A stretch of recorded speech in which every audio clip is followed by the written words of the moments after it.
أهلا بكم متابعي تعلم قواعد اللغة الفرنسية مستوى الديبيتون في الدرس السادس والثلاثون. اليوم سنتعلم كيف نعبر عن أكثر، أقل من، أكثر من ومثله، مشابه له تماما، مساوي له. فإذا هي عملية مقارنة. بنقول لا comparaison، لا comparaison، المقارنة.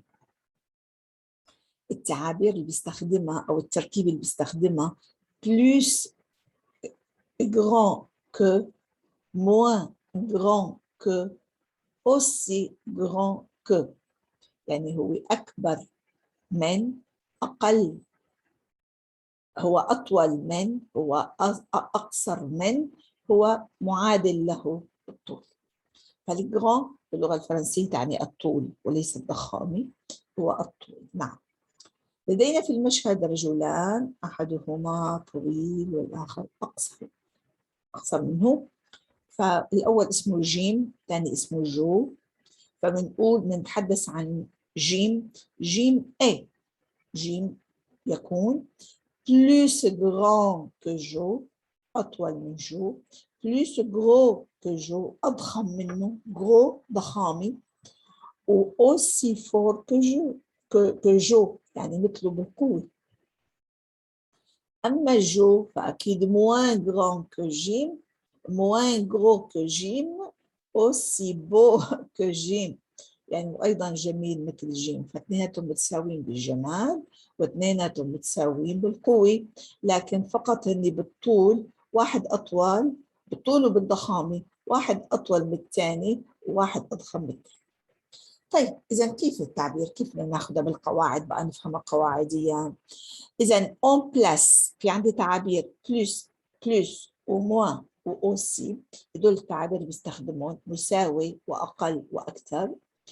أين نضعهم؟ on place نضعهم devant l'adjectif، أمام الأدجكتيف، وبعده بحط الكو.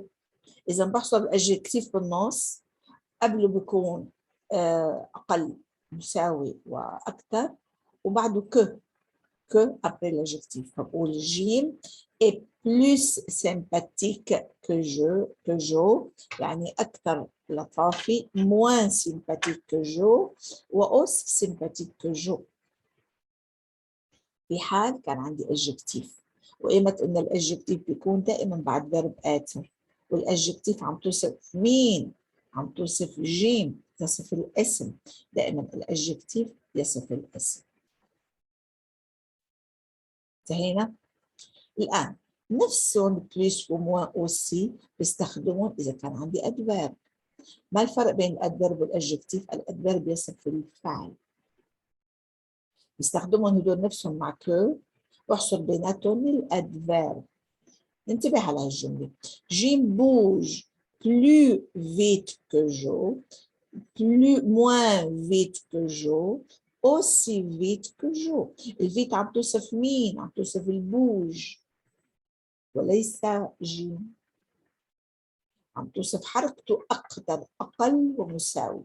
إذا هون عندي فيت هي أدفيرب، هي أدفيرب. إذا plus vite que Jo، moins vite que Jo، aussi vite que Jo. إذا هدول صيغتين لكيف أنا أعمل مقارنات إذا كان عندي adjective، إذا كان عندي adverb. حالات خاصة اسمها comparatif particulière. comparatif particulière، حالات خاصة من المقارنة. كلمة bon وmeilleur هي adjectif. فبقول le café français est bon، le café martien est meilleur. أمثلة الفضاء موجودة بكتبهم، يعودوا أجيالهم على مع كيف ماشي التقدم العلمي، حتى ما مغير. أبحاث الفضاء لازم تدخل بالمناهج، فبتلاقي دائما في أمثلة عن المريخ. فالكافيه بفرنسا هي بون، الكافيه الفرنسي جيدة، لكن الكافيه على المريخ هي أفضل، ميار. فدائما في أمثلة حسب التقدم العلمي عشان يدخلوها بالأجيال. هيكون غريب عليهم. نيجي على بيان وميو، هني adverb تصف الفعل، فبقول وودي اسمه دانس بيان، بيرقص بشكل جيد. فريد دانس ميو، فريد بيرقص أفضل، بيرقص ميو أفضل. في عندنا ميور وعندنا ميو. الميور هي adjective يعني جاي بعد verb add، أما الميو جاي مع بعد الفعل فهي adverb. بس مشان نميز ما بين bon هي adjective بينما bien هي adverb. meilleur هي adjective والmieux هي adverb. هو الأفضل وهو الأفضل، بس هي تيجي تصف الفعل، هي تصف الاسم. إذن هي سميناها comparatif particulière. ملاحظات، بنقول il est meilleur، meilleur، ما بقول elle est plus bon non.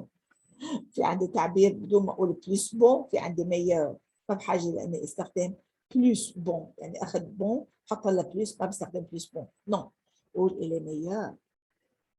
من اجل السماع بنقول كو devient كابوستروف من ايم الاو، نسقط الاو devant une voyelle كالعاده امام فويل. قول je travaille plus qu'avant، انا اعمل اكثر من قبل، أنا أشتغل plus qu'avant. وإذا وصف هذا للترافاي plus qu'avant، وصف العمل travail plus qu'avant، أعمل أكثر من سابقا، أكثر من ما سبق. إذا تسقط الكو أمام الحرف الفويل.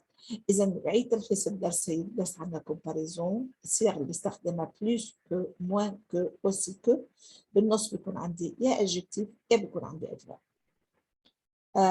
فقط. في عندي حالات التفضيل، عندي بون وبيان. بيان هي أدفيرب، بون وصف للأدفيرب للأدجكتيف، وبيان وصف الأدفيرب بحالات الافضل جيد. ما بدي احكي جيد، ما للمقارنه، هو الاجود. القهوه الفرنسيه هي جيده، لكن على المريخ هي الاجود، فالاجود هون ما اجود من الاجود فقط. فميور ما بتطلب، ما بدك، فعندي بهالشكل بستخدمها ميور وميو. ارجو ان يكون درس مفهوم. ننتقل الى الاكزرسيس. لدينا أكيد فراغات نعبيها ببلوس كو موان كو، نعمل ليزون وقت الضرورة، يعني بنسقط الكو بنسقط الأو. أيضا بيكون عندي مثال كيف بدي أشتغل مثله. عندنا التمارين 3 و4 و5 بهذا الشكل. Imaginez comparaison avec aussi que. أيضا comparaison وفق الموديل، واستخدم ميور وميو. ميز وين بدي احط اذا adjective، دائما بعد اي يجي انا عندي بون وميور، بينما بيان وميو مع الادفيرب. فهي عندي التمارين بهذا الشكل. شجع اني احلها، عم خليها على اللوحه حتى اذا حدا بده يصورها ياخذ الصوره وبعدين ينقلها وبسهوله يحل التمارين اللي ما عنده كتاب. وبعدين بالمتناول دوما هو حل هذه التمارين يلي رح نشوفها بالكومباريزون، اللي هي عبارة عن نحن عم نتابع الدرس 33، فهي عندي حل تمارين الدرس 33 بهذا الشكل.